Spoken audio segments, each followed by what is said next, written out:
Allez, on y va. Bonjour et bienvenue à ce webinaire organisé par la CCI Ariège dans le cadre du parcours régional Industrie du futur, dispositif porté par la CCI Occitanie avec le soutien financier de l'État. Je me présente Julien Bourdon, je suis conseiller d'entreprise industrie à la CCI Ariège. Je vais animer cette réunion pendant la petite heure qui nous réunit tous ensemble. À mes côtés aujourd'hui, Monsieur Bruno Richard, directeur industriel et chef d'établissement de l'entreprise Lacroix, Monsieur Daniel Touéry, directeur du développement de l'entreprise TopTech, et Monsieur Stéphane Blanchard, chargé de mission aérospatiale, coordinateur industrie du futur au sein de l'agence ADOC. Donc, je les remercie tous trois de leur présence et leur disponibilité.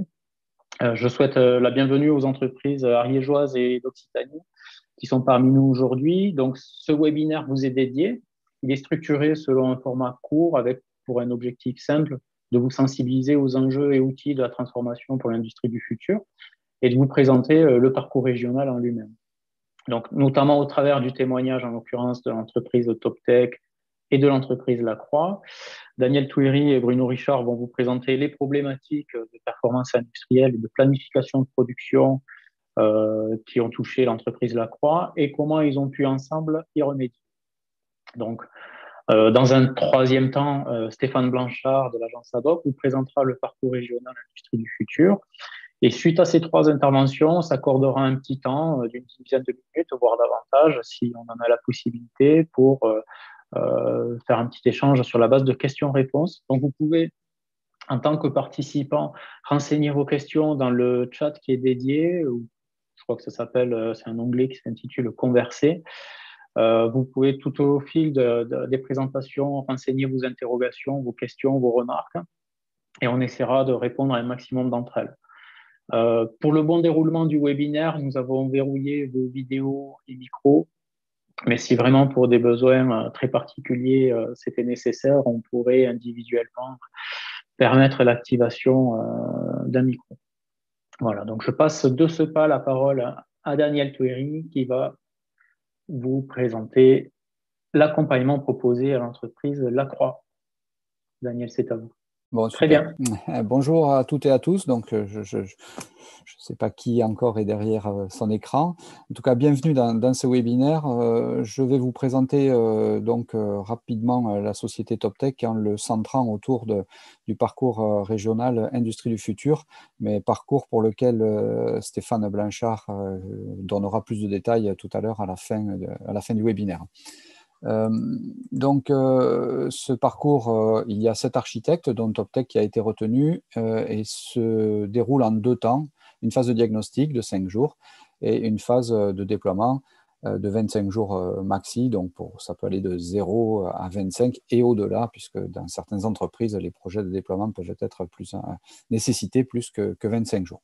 Mais je ne rentre pas plus dans le détail que ça. Donc, dans le cadre du parcours Industrie du futur, je vais vous décrire la première phase, donc le contenu en fait des 5 jours. Ces 5 journées-là vont se dérouler. Alors, nous, TopTech, c'est notre choix. Nous avons décidé de concentrer le diagnostic sur une semaine. Donc, au préalable, il y a des entretiens téléphoniques pour commencer déjà un petit peu à cibler les problématiques. Mais sinon, après, dès le premier jour, on va attaquer sur la maîtrise, on va dire, de la stratégie de l'entreprise et de sa vision du dirigeant, afin que les 6 autres axes qui viennent en soutien de la stratégie puissent être on va dire, détaillés. Donc le lundi, bonne compréhension de la vision et de la stratégie d'entreprise. Ensuite, l'intégration du numérique et des technologies de production avancées, en quoi ce point peut-il aider dans l'atteinte des objectifs stratégiques du dirigeant. La performance industrielle, puisqu'on en parlera également, mais ce parcours s'adresse surtout à des entreprises dites de production, donc en quoi la performance industrielle peut aider l'atteinte de la stratégie, des objectifs du dirigeant. L'autre sujet, c'est la performance organisationnelle, donc tout ce qui va concerner également la qualité, la prise en compte de l'entreprise étendue. En fait, finalement, c'est l'entreprise dans son écosystème. Le point suivant qui est abordé, Toujours le lundi, c'est tout ce qui va concerner le côté environnemental et économie d'énergie. Le sixième point, très important, bien évidemment, pas que les autres ne le soient pas, mais c'est l'accompagnement humain, effectivement, notamment en plus en ces temps un peu perturbés. Ça a forcément des effets sur nos collaborateurs. Donc, l'accompagnement humain, l'accessibilité du changement, valorisation des salariés, etc. Un aspect donc plus centré ressources humaines, RH. Et puis le dernier point, c'est tout ce qui va concerner la performance économique. Donc le lundi, on va balayer ces 7 points, donc la stratégie et les 6 points qui viennent en soutien. Et on va, avec le dirigeant, en retenir 3, dont un qui sera technologique. Donc si on parle, par exemple, de gestion de stock, parce qu'on a une problématique de gestion de stock, ça peut toucher la performance industrielle, mais la partie technologique peut être une application digitale qui permettra de mieux gérer mes stocks, de les géolocaliser, etc. Donc le lundi, on balaye ces 7 points, on en retient 3 qui vont être creusés sur les 3 jours qui suivent, donc mettons mardi, mercredi, jeudi. L'idée est de bien voir ces 3 points-là en regard de la stratégie de l'entreprise. Et le vendredi, il y a une restitution dans laquelle on va pouvoir faire un état de l'art actuel de l'entreprise où elle en est, de bien s'assurer que tout le monde a compris où l'entreprise veut aller, parce que bien sûr, il y a la vision du dirigeant, mais comment est-elle partagée avec ses collaborateurs, et quel est le chemin qui va nous permettre d'aller vers l'atteinte de cet objectif-là. Cette partie-là est importante parce qu'elle permet déjà de commencer à projeter les équipes, on va dire, dans une suite potentielle. Mais en tout cas, ça donne déjà un très bon éclairage de où est-ce qu'on se situe et quelle est la taille, finalement, la hauteur de la marche à franchir pour pouvoir atteindre nos objectifs. L'idée, après, c'est de passer dans une phase 2, qui est le déploiement. Donc, puisqu'on a identifié 3 sujets, c'est de commencer à déployer trois sujets, donc soit de façon égale, soit différente. Je vois une entreprise, par exemple, où il y avait 2 jours qui étaient réservés pour faire une étude de faisabilité sur un logiciel de planification. Donc, le projet 1 qui était donc le projet technologique, a été limité à 2 jours. Sur d'autres, c'était juste de faire une grille de compétences. Et pareil, ça a été limité à 3 jours. Mais donc, sur les 25 jours de déploiement, on va imaginer de pouvoir amorcer 3 projets. Alors, je dis amorcer quand il s'agit d'une entreprise d'une certaine taille. Il est évident que lorsqu'on s'adresse à une entreprise d'une dizaine ou d'une douzaine de salariés, avec 25 jours, on peut faire beaucoup de choses et ils sont largement suffisants pour pouvoir mener à bien, en général, les 3 projets. Maintenant, pour revenir un petit peu sur TopTech et son expertise, alors quand nous avons répondu à cet appel à manifestation d'intérêt, nous n'avons pas vendu notre âme au diable, puisque finalement, chez TopTech, depuis 20 ans que TopTech existe, nous commençons toujours par une phase de diagnostic qui est le préalable à un déploiement. Donc, notre expertise chez TopTech, elle va porter sur la performance de l'entreprise. Donc, nous n'avons fait que rajouter à notre phase de diagnostic une partie des thématiques qui n'étaient pas encore déjà, je dirais, présentes chez TopTech. Donc, chez TopTech, nous sommes des vulgarisateurs. Alors, on ne fait pas de la caricature, on fait de la vulgarisation. Et donc, ici, par exemple, j'ai représenté les entreprises, je pense, de certaines de nos auditeurs, où on va retrouver l'entreprise que l'on présente sous forme d'un tuyau. Donc, ce tuyau qui a une longueur qui va correspondre finalement à vos délais, à vos cycles, à votre taux de service, à votre flexibilité, votre capacité d'enchaîner. C'est-à-dire qu'avant, on vous commandait 100, maintenant, on vous commande 10 fois 10. Donc, il faut que votre tuyau soit le plus court possible pour pouvoir répondre à ces fractionnements, on va dire, de commandes. Dans une entreprise aussi que l'on schématiserait sous forme d'un tuyau, on va avoir une notion, un paramètre qui est l'ouverture, c'est la capacité, la productivité.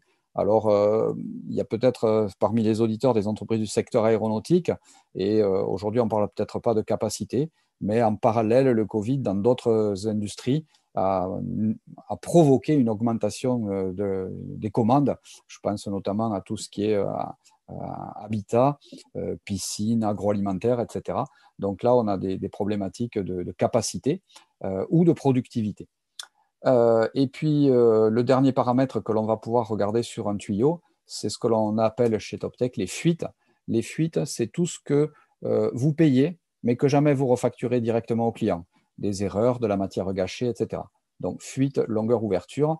Au travers de ce triptyque-là, on va passer en revue tous les processus de votre entreprise, on va le voir, avec en filigrane les 7 thématiques. Donc, la stratégie du dirigeant, elle porte sur quoi? Sur du développement. Donc, pour être mieux placé chez mes clients, il faut que je baisse mes prix de revient. Alors, on va jouer plutôt sur du haut. On a une problématique de variété. On va jouer plutôt sur du L. Il faut que je sois encore meilleur que mes concurrents en délai. Toujours du L. Donc, ça, c'est en réponse, en soutien de ma stratégie. Et en quoi? Ben, le digital, l'environnement, l'humain, la performance industrielle, la performance économique, etc., vont venir en soutien de la performance de mon tuyau. Alors, lorsqu'on parle de tuyau, ben, on va travailler sur tout ce qui est processus. Alors, chez TopTech, la moitié de notre chiffre d'affaires, qui est de 5 millions, porte sur des activités dites office. Donc, c'est tout ce qui est bureau d'études, administration des ventes. On a réorganisé plusieurs mutuelles de santé. On travaille avec des cabinets comptables, etc., où on a des flux dits administratifs. En ingénierie également, on a fait un témoignage avec la société RUAG il y a quelques semaines qui fait donc du développement sur une partie où ils font du développement de logiciels. Donc, c'est tous les processus dits Office. Et l'autre moitié de notre chiffre d'affaires, nous la réalisons dans les processus de manufacturing. Donc, manufacturing, c'est de la production unitaire, c'est de la production série, c'est des petites quantités. Ça va dépendre en fait des secteurs d'activité dans lesquels nous intervenons. Donc, nous balayons en tous les processus avec l'idée qui est d'optimiser ce tuyau finalement, donc d'en réduire la longueur, d'augmenter son diamètre et puis de réduire les fuites avec tous les moyens qui sont à notre disposition aujourd'hui et notamment dans le cadre du parcours Industrie du futur. Donc je les ai déjà cités, digital, etc.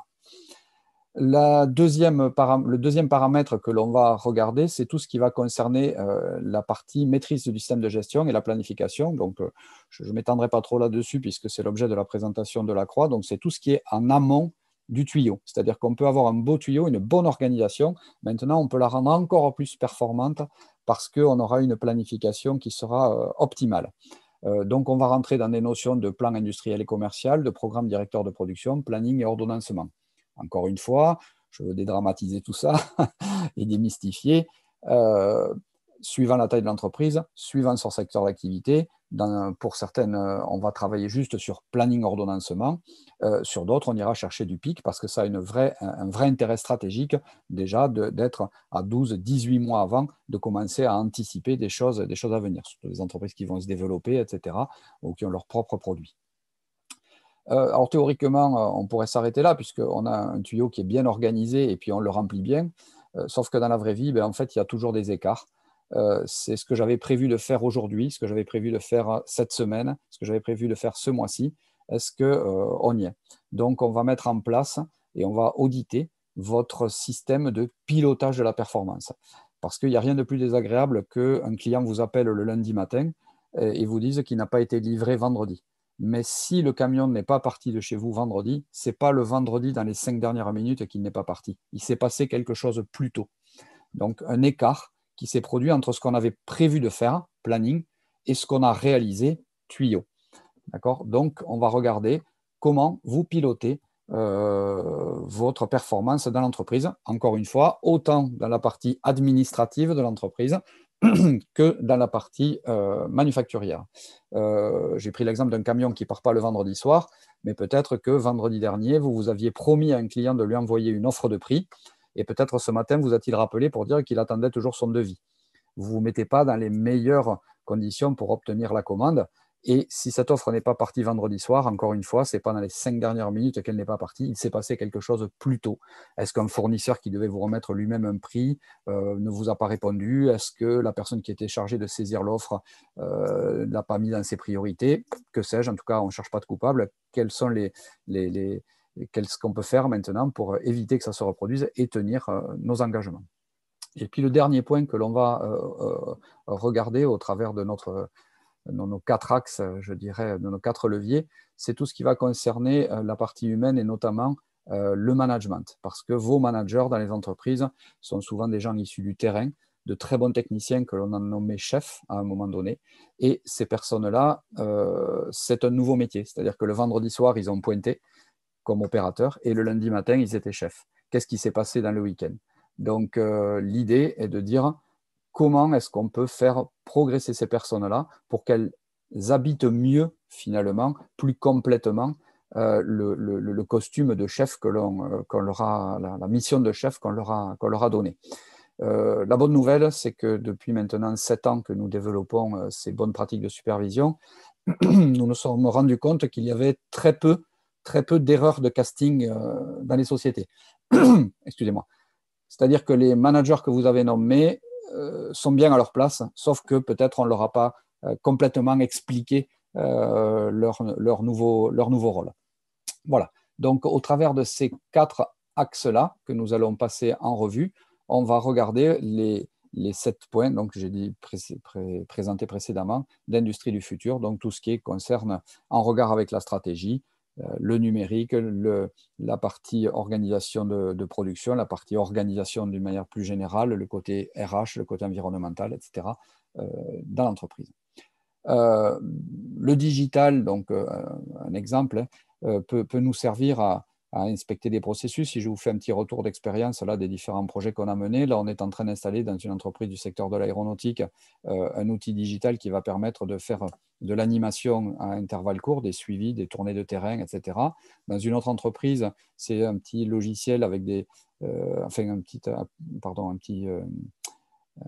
objet connecté en fait, avec des boutons qui vont nous permettre de faire de la mesure de cause d'arrêt sur des lignes de production. Dans un autre, c'est travailler sur de la planification. Dans une autre encore entreprise, c'est travailler sur une ligne d'assemblage de véhicules. Donc, le digital et les nouvelles technologies de production vont permettre d'améliorer encore la performance du tuyau, d'améliorer la performance de la planification, le pilotage et le management. Pour conclure, ce que l'on peut dire des résultats que l'on constate dans ces entreprises, hein, je l'ai dit tout à l'heure, TopTech a fêté son 20e anniversaire là, au mois de janvier. Sur ces 20 ans, qu'est-ce qu'on constate? On constate déjà une amélioration bien évidemment de la performance. Alors, comme je l'ai dit, elle peut être sur du délai, sur de la productivité, sur de l'amélioration de la trésorerie, des réductions de stock, etc. Une meilleure satisfaction de vos clients. Ça peut être une meilleure productivité et c'est aussi et surtout, et ça c'est amusant de voir les dirigeants et les équipes des entreprises qui en témoignent et qui disent on a regagné en confort et en sérénité parce qu'aujourd'hui on a remis l'urgence là où elle doit être et aujourd'hui on travaille beaucoup plus sereinement. Donc voilà le message que je voulais vous passer ce matin. Donc si jamais vous êtes intéressé à l'issue de ce webinaire pour vous lancer dans ce parcours ou déjà pour avoir un échange, je me tiens à votre disposition. De toute façon, avant même de vouloir lancer les 5 jours d'expertise, je commence toujours par venir voir votre entreprise. On passe une petite paire d'heures ensemble pour que vous m'exposiez vos problématiques, le contexte, votre entreprise, etc. Voir si nous sommes compétents, puisque chez TopTech, ça je ne l'ai pas dit, mais TopTech a une particularité, c'est que nous faisons de l'engagement de résultats, c'est-à-dire que nous engageons 100% du conseil à l'atteinte d'un objectif dans nos missions. Donc on aura l'occasion également de parler de ça, mais l'idée c'est de pouvoir faire connaissance avec votre entreprise, voir si nous sommes compétents, puisque si nous ne sommes pas compétents, on restera bons amis, mais nous ne prendrons pas la mission et nous pourrons nous revoir à partir du moment où notre expertise pourrait correspondre aux attentes que vous avez. L'entreprise compte 32 salariés, je ne l'ai pas dit, j'insiste bien sur le mot salarié, puisque ça nous permet de garantir la qualité du livrable. Nous intervenons partout en France. Alors, le siège est dans l'Est. Bon, avec l'accent que j'ai, je ne suis pas dans l'Est. Et je suis un des 3 associés de l'entreprise et j'habite à Montauban, donc dans le Tarn-et-Garonne, donc en pleine Occitanie. Voilà. Et puis juste pour conclure, mais peut-être Stéphane en parlera, a été créé à Toulouse un club qui s'appelle le Club des offreurs de solutions, puisque chez TopTech, nous n'avons pas la prétention de tout savoir, mais à l'issue de la phase de diagnostic, on peut identifier des besoins très particuliers qui ne rentrent pas dans les compétences de notre société. Donc à ce moment-là, TopTech travaillera avec un des offreurs de solutions, ou plusieurs, pour répondre à une problématique digitale, numérique, problématique très pointue RH, etc. Où là, je faisais tout à l'heure référence à une entreprise qui avait besoin de rédiger un cahier des charges pour une ligne d'assemblage. C'est une société experte là-dedans qui a rédigé ce cahier des charges. Voilà, donc je me tiens à votre disposition et je vous dis très certainement à bientôt.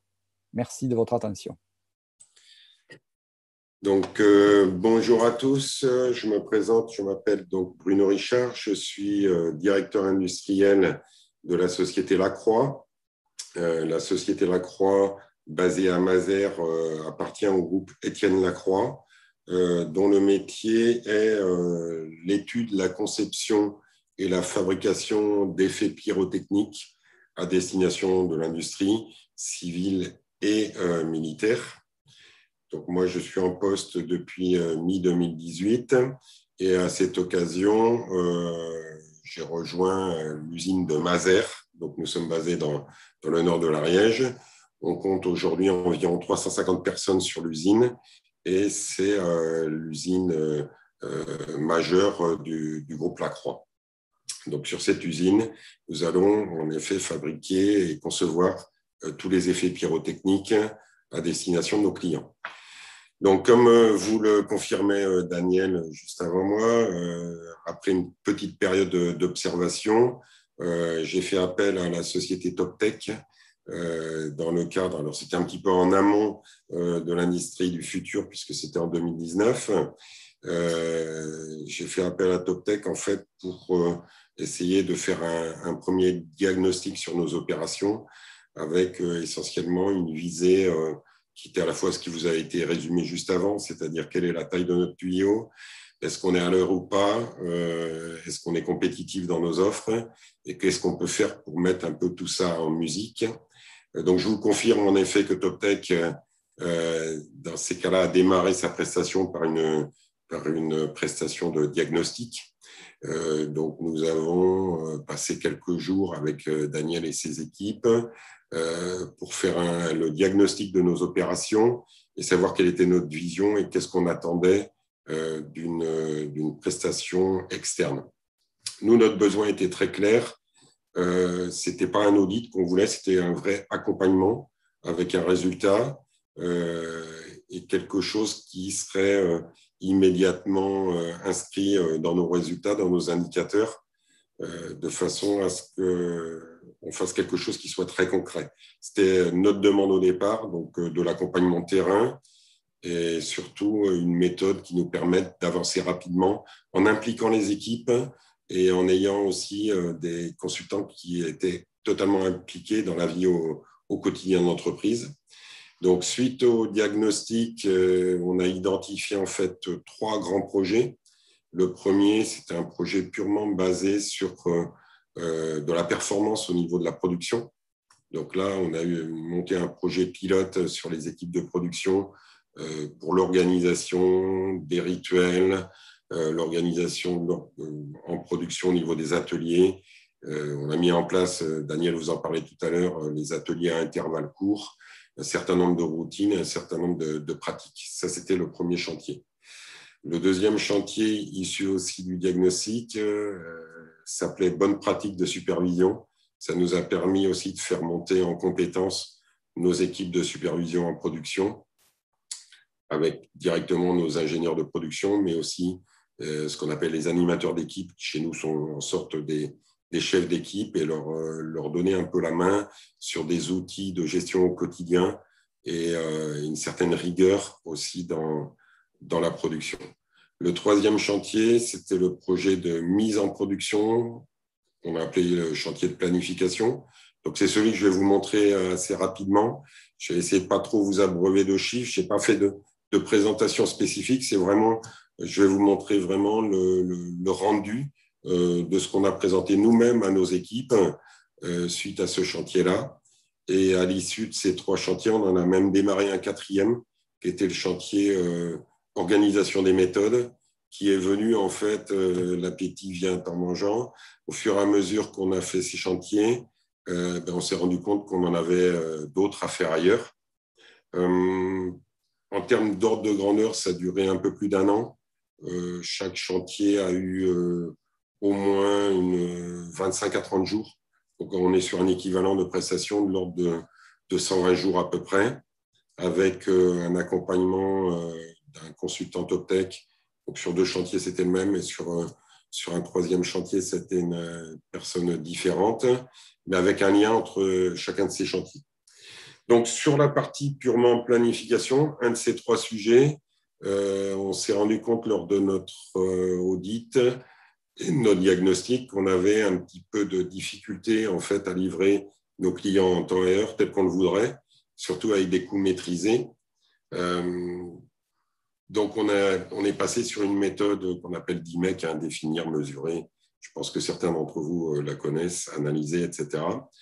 Et pour cela, dans le cadre de la vision qu'on a décrite, on a cherché à savoir quelle était notre vraie problématique aujourd'hui. Donc, on s'est rendu compte que nos capacités démontrées réelles étaient en fait peu maîtrisées, que la charge devait être aussi bien identifiée par rapport à notre équipe commerciale en données d'entrée. À partir de là, avoir une adéquation évidente entre la charge capacité et des lancements aujourd'hui qu'on faisait à capacité infinie. Or, ce n'est pas vrai. Et on n'avait pas vraiment d'ordonnancement en terrain. Donc, on était plutôt sur un schéma vraiment en amont de notre production et dire qu'est-ce qu'on peut faire aujourd'hui pour rassurer nos clients, rassurer nos équipes commerciales pour fournir en temps et heure les produits dont on avait commande, avec un carnet de commandes sur du assez long terme. Et qu'est-ce qu'on peut faire pour impliquer les équipes dans cette organisation? Donc, comme vous le voyez à l'écran, ça démarre par en fait créer une petite équipe projet. Donc, évidemment, on est là sur des gens qui sont opérationnels. Donc, on n'a pas dédié, on n'a pas embauché des gens pour faire ça. On a pris des équipes existantes et on les a mis un petit peu au travail ensemble de façon à ce que tout ça soit relativement fluide. Une équipe projet définie, un planning mis en place avec le consultant, une description de nos attentes. Donc, comme vous pouvez le voir, on avait besoin en effet de faire une mise en production optimale de façon à assurer une exécution derrière.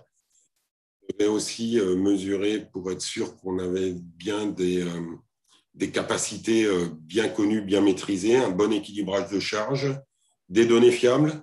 Nous, on s'est rendu compte à l'occasion qu'on avait énormément de données, elles étaient difficiles à atteindre et pour la plupart, elles n'étaient pas forcément totalement fiables et surtout synchroniser toutes les équipes.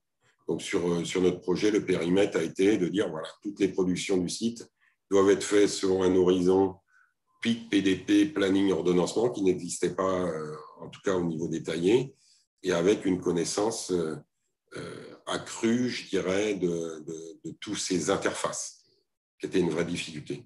Avec une crainte, évidemment, la complexité des outils, des moyens et de la pérennité. Ce que j'ai oublié de vous dire, c'est qu'aujourd'hui, on travaille sur SAP. Donc, on avait besoin aussi technologiquement d'avancer un petit peu sur cette partie-là.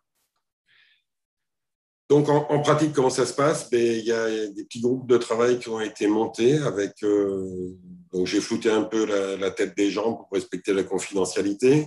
La seule personne qu'on voit, c'est le collaborateur de TopTech en haut à gauche, qui permet en fait, ces groupes de travail, d'avoir une petite synthèse et en décrivant les attentes. Et ce qui est intéressant, c'est de ne pas se brider au niveau des attentes au départ, c'est de dire voilà, quelles sont les attentes de la direction.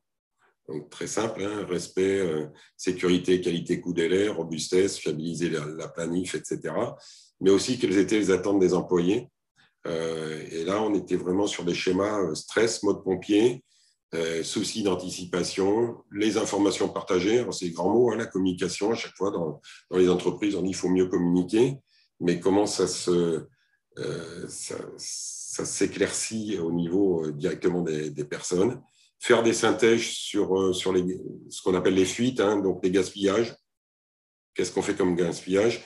Et surtout, essayer de définir les bras de levier pour maîtriser ce genre de choses. Donc ça, c'est vraiment la première partie du travail. On découvre pas mal de choses parce qu'on donne la parole en fait à des gens qui soit ne l'ont pas habituellement, soit la prennent pas spontanément. Et on va laisser un peu, je dirais, dans le plan d'action, les gens donner leurs idées. Et nous, on avait regroupé une vingtaine d'actions réparties sur tout ça. Pour finir, les résultats atteints, ça a été déjà d'avoir une fiabilité des mesures. On a retrouvé un peu la fiabilité de nos mesures qu'on avait avant, qu'on avait perdu. Très souvent, ça existe dans les entreprises, mais on perd des infos. On a parlé tout à l'heure de fluidité et de sérénité. C'était un de nos objectifs majeurs, de sortir du mode pompier, avec quelques faits marquants aussi, qui est l'adhésion des équipes par rapport aux actions. Donc ça, c'est important de faire participer les gens à tout ça, et l'adhésion aussi des superviseurs et de tous les services support autour. Donc les points forts de ce type de projet se résument, je dirais, en quelques points. La transversalité, ça c'est très important. La partie brainstorming au départ qui est lourde à mettre en place parce qu'on a toujours tendance à penser que c'est du temps perdu, mais c'est là où les idées rejaillissent. Dans notre cas, c'était avoir une équipe transversale qui permettait en fait de mélanger des gens qui ne se parlent pas forcément au quotidien. Et puis surtout la mise en place avec le pilote de nouveaux rituels et de nouveaux outils. Alors ça, c'est difficile parce que les anciens outils existent. Il faut faire table rase de temps en temps d'anciennes pratiques et mettre en place les nouvelles. Donc, nous, on avait décidé d'y aller d'une manière très volontariste, de mettre en place tous les outils, tous les nouveaux rituels, quitte à, je dirais, mettre un peu de souplesse par la suite pour voir quels étaient les points à améliorer. Donc, les points à améliorer, c'était déjà de maîtriser nos capacités démontrées, d'avoir de la précision sur nos valeurs et sur la rigueur d'utilisation aussi de nos ressources, de continuer à travailler en équipe et de s'assurer derrière qu'on continue. Donc, pour ça, par un essaimage et notamment les bonnes pratiques de supervision. Donc, on est passé dans des choses du type PDCA qui existent aujourd'hui sur les ateliers. Si je dois faire une petite synthèse, ce que vous voyez à l'écran, là, le retour sur expérience et les perspectives nouvelles, en fait, c'est la synthèse qui a été faite par le chef de projet, qui était chez nous un jeune ingénieur supply chain, qui a pris le projet à son compte et qui s'est totalement approprié le sujet. Donc, ça, c'était intéressant d'avoir son retour, mais aussi les perspectives nouvelles par le chef de service, notre directeur supply chain. Lui, qu'est-ce qu'il voyait par la suite avec une évaluation de la satisfaction de nos équipes qui était globalement très satisfaite de tout ça. La vraie question qui se posait derrière pour nous, pour les équipes, et qui est une question qu'on se pose habituellement, c'est-à-dire quand on lance un projet comme ça, quelle est la vraie vie derrière? Est-ce qu'on utilise les outils vraiment comme c'est prévu ou est-ce que c'est du one-shot? Est-ce qu'on va avoir de la pérennité derrière? Est-ce qu'on n'a pas fait un effort conséquent une année et on saura plus suivre derrière? Donc, c'est pour ça que nous, on a pris la peine, un an après, de faire un retour d'expérience sur ce projet. Je pense que c'est quelque chose qui est important parce que quand on mène ce type de projet, on avance un peu à marche forcée et il faut avoir de temps en temps un petit retour. Donc là, je vais passer assez rapidement parce que les équipes ont beaucoup travaillé sur le retour et ont rappelé en fait les objectifs qui étaient fixés au départ. Qu'est-ce qui a été fait, qu'est-ce qui n'a pas été fait, suivant la partie processus, outils, indicateurs, fiabilité de données et amélioration continue. Donc, je ne vais pas trop rentrer dans le détail, mais on a mis en place en fait les outils PDP, les rituels, le planning et l'ordonnancement. Et derrière, on a travaillé sur dire, voilà, en vert, quels sont les points positifs et quelles sont les perspectives. Parce que ces systèmes-là ne sont pas figés, l'entreprise n'est pas figée. Et évidemment, quand on fait ce type de chantier, il faut faire attention à le faire évoluer par la suite. Donc là, vous avez sous les yeux, je dirais, le processus de notre supply chain qui est très difficile à lire, mais qu'on applique aujourd'hui et qui est étagé entre de l'ordonnancement atelier, planning, plan de production PIC. Il faut savoir que nous, on a un plan industriel et commercial qui va de M+5, ce sont les mois, jusqu'à M+22. On est une entreprise à délai très long, donc c'est pour ça qu'on étage un petit peu tout ça.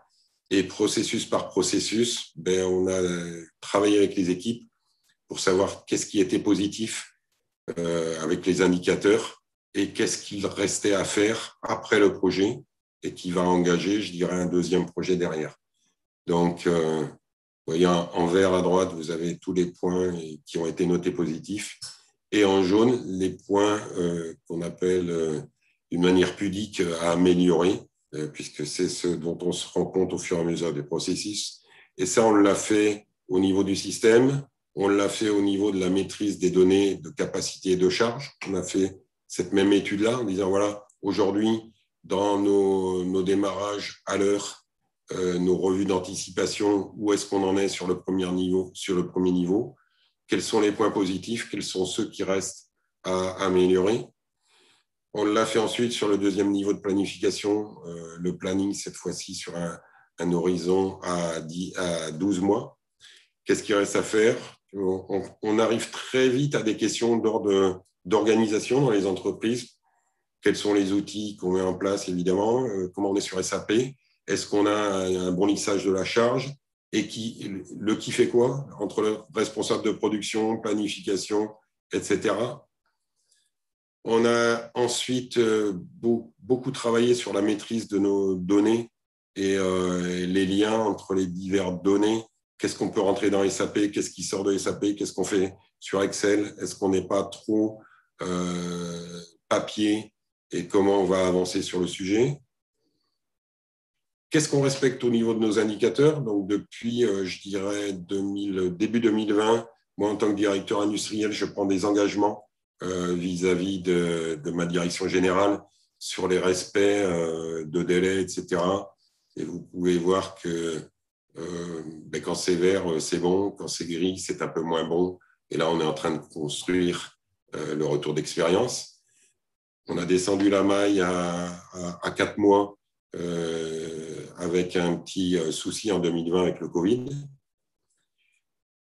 Et on a ensuite mis en place des outils qui permettent directement, ce sont des outils qui sont affichés directement dans les ateliers, où on va regarder la performance de production par rapport à une capacité réelle et par rapport à notre adhérence planning.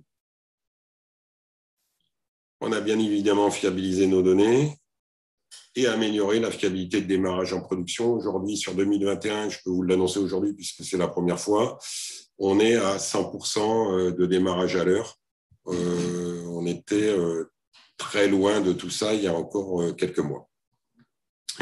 Donc l'idée derrière, c'est de continuer à travailler sur le sujet, améliorer la fiabilité de nos engagements, tout en utilisant le travail qui a été fait.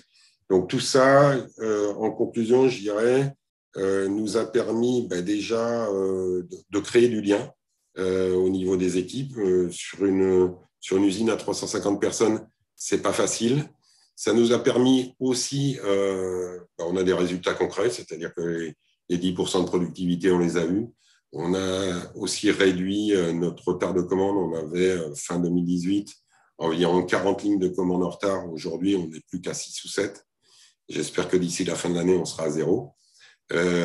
Et enfin, on a pu mettre en évidence le travail qui nous reste à faire au niveau organisationnel sur qui fait quoi dans l'entreprise et commencer à écrire une expression du besoin pour rentrer ce chantier-là, mais aussi les autres, dans notre logiciel actuel, SAP, ou dans un logiciel dédié, pour être beaucoup plus lié entre les histoires de pointage, la paye, la performance industrielle, et avoir quelque chose qui est totalement intégré et reconnu par tous.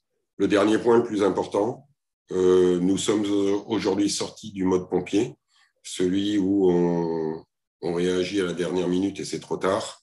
et on est dans une anticipation qui nous permet, fort heureusement aujourd'hui, de prendre en compte des retards fournisseurs qui sont de plus en plus importants et de l'incertitude liée notamment à la période Covid où, je suppose que vous le vivez tous, on attend de temps en temps les commandes qui doivent tomber, les clients qui doivent venir faire des recettes et qui ne viennent pas, des fournisseurs qui ont de la surcapacité, mais elle est telle qu'ils préfèrent faire du chômage partiel, de l'activité partielle, et on va finir par avoir des retards de fournisseurs.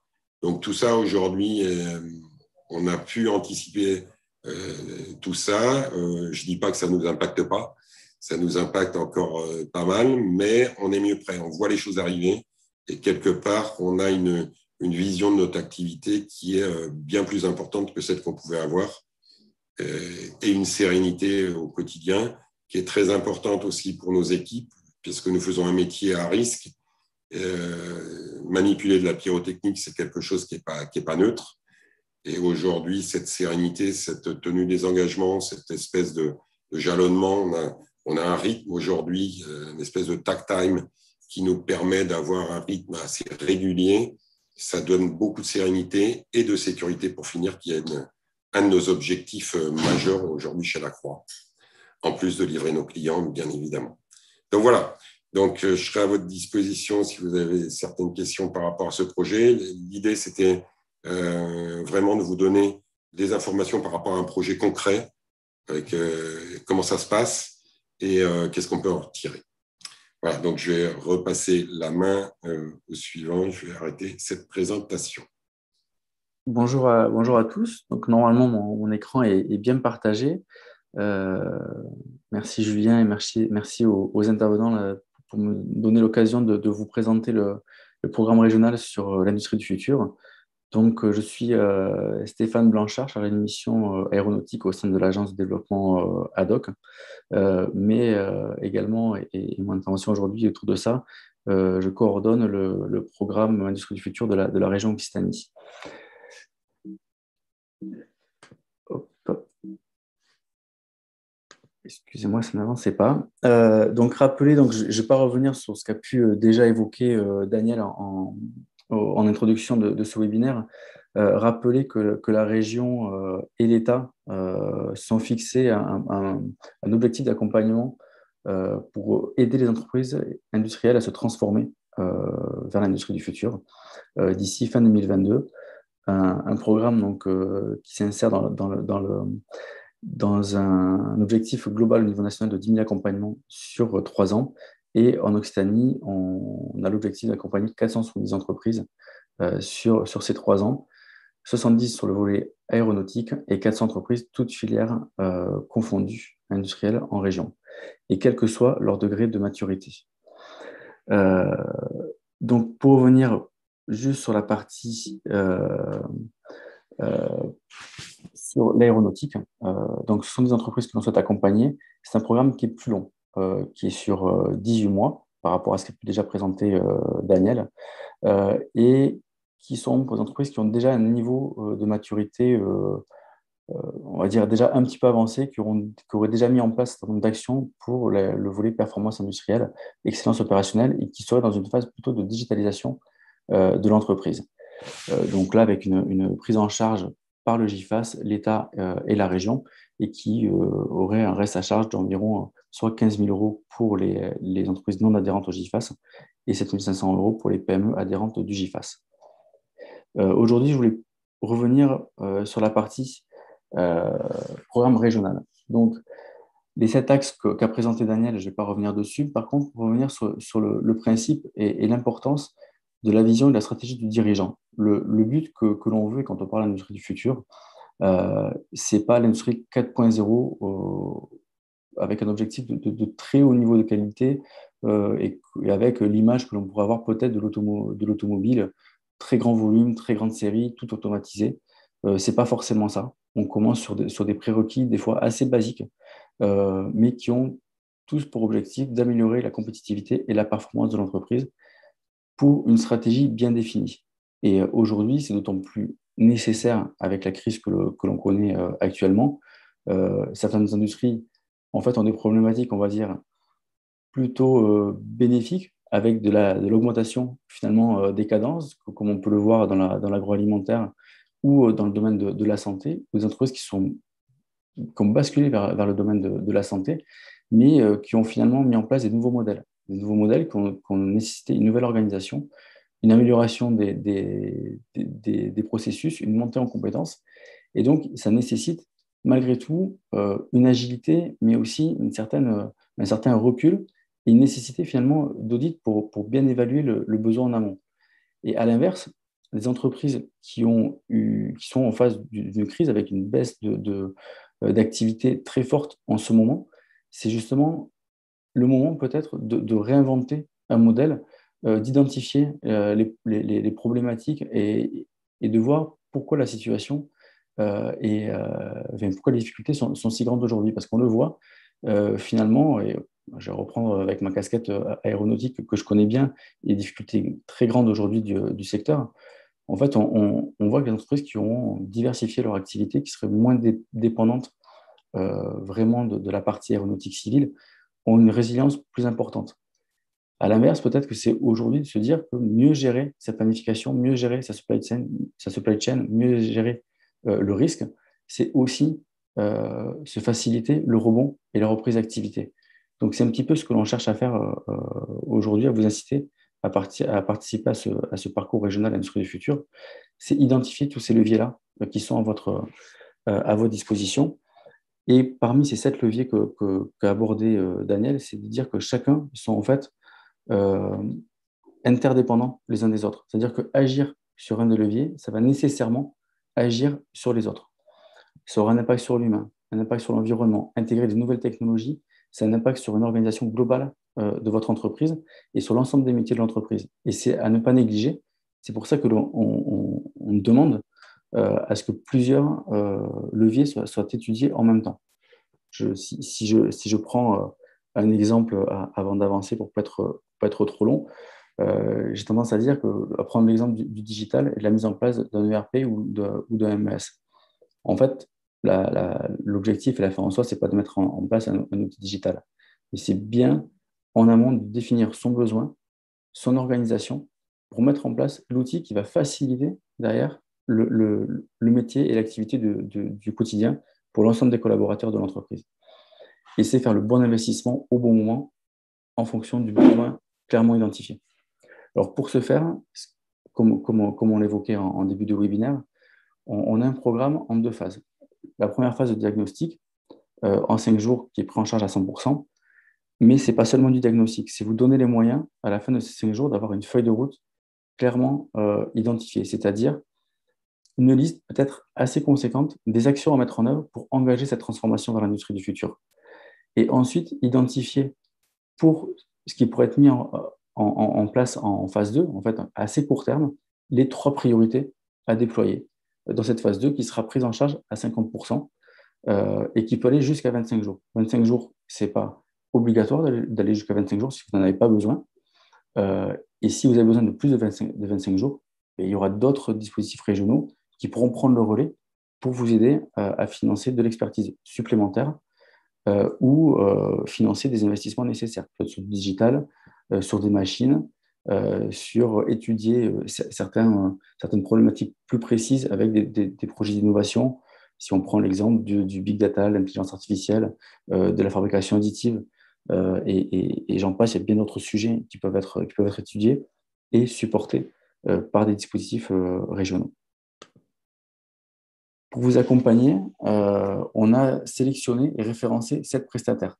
On a voulu le faire pour s'assurer d'avoir la réponse précise à notre cahier des charges, c'est-à-dire ce que l'on vous a présenté jusqu'à présent, et aussi vous faciliter le choix, l'identification des experts qui peuvent vous accompagner, et surtout une mise en place rapide de l'accompagnement.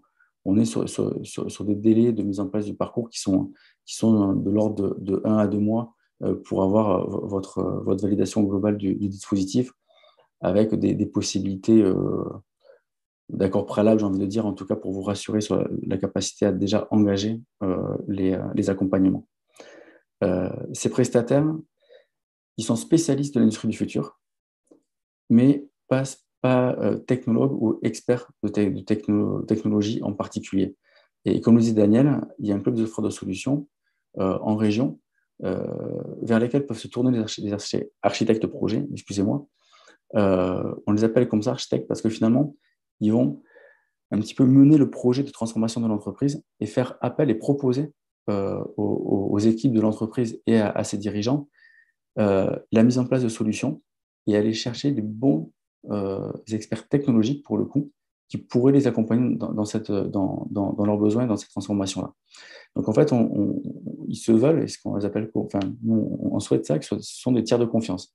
C'est-à-dire, ils ne vont pas être vendeurs d'une technologie ou d'une solution en particulier. Par contre, ils vont vous aider à exprimer votre besoin, établir un cahier des charges, mener une consultation en vous aiguillant vers les bons offreurs de solutions. Et ensuite, restera à vous de faire le bon choix en fonction des moyens que vous avez à mettre et des solutions proposées. Alors, les entreprises qui peuvent bénéficier de ce programme-là, de ce parcours Industrie du futur, c'est toute entreprise industrielle, donc qui ont des processus de transformation au sein de l'entreprise.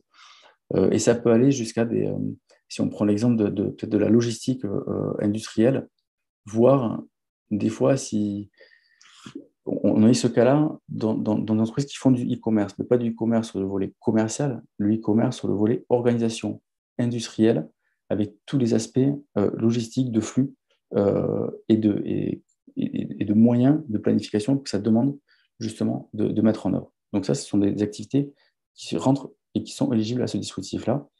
Des entreprises qui peuvent aller jusqu'à 5000 salariés. Pourquoi ? Parce que très souvent, les sites de production sont des sites à taille humaine, mais intégrant des grandes entreprises. Et on veut absolument que ces sites de production situés en Occitanie puissent bénéficier de ce dispositif-là.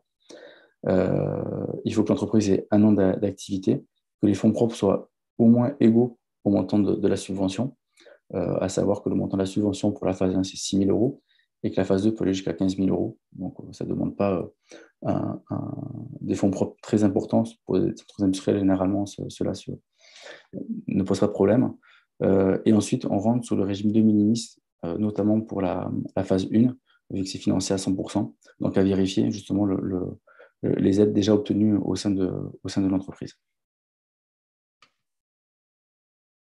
Pour déposer un dossier, c'est très simple. Vous connectez sur le Hub Entreprendre, créez un compte pour l'entreprise si vous n'avez pas déjà un. Vous pourrez choisir un référent en mettant votre domaine d'activité, votre localisation, votre problématique en particulier. Ce référent, c'est une personne qui fait partie du réseau des développeurs de la région Occitanie. Typiquement, la CCI, Julien en fait partie, ou l'agence ad hoc, tous les collaborateurs de l'agence ad hoc, mais également des comités de communes, agglomérations dans lesquelles vous pourriez être localisé. Et ce référent pourra vous accompagner en fait, dans toutes vos démarches. Si vous avez des questions sur ce dont vous pourriez bénéficier, du conseil, des besoins d'orientation, il sera là pour ça et aussi vous aider à déposer votre dossier le cas échéant. Et ensuite, vous sélectionnerez, vous choisirez le parcours régional d'industrie du futur et vous aurez tout à faire en ligne pour le dépôt de dossier. C'est quelque chose qui se fait assez rapidement, on demande peu de choses, les pièces administratives assez classiques et le traitement du dossier est rapide derrière sous 1 mois environ. Donc, vos interlocuteurs de proximité pour les entreprises qui sont de l'Ariège, ce sera Julien Bourdon qui organise ce webinaire ou mon collègue Rémi Toulza. Donc, vous avez les coordonnées. Je sais que les entreprises d'autres départements sont présentes. Et excusez-moi pour la coquille, je rectifierai, c'est pas CCI du Gard, mais bien CCI Ariège pour Julien. Et donc, pour le reste des entreprises de la région, on pourra vous orienter. Il y a des interlocuteurs de proximité dans tous les départements, mais si vous vouliez être orienté, ne pas hésiter à vous tourner vers moi ou mes collègues de la région, de l'État, et M. Fenou, Jean-Luc Fenou, pour le programme GIFAS, si celui-ci vous intéresse en particulier. Voilà, écoutez, j'ai terminé pour cette présentation. Excusez-moi pour les redondances éventuelles avec ce qu'a pu évoquer Daniel en début de webinaire, et je suis à votre disposition pour toute question.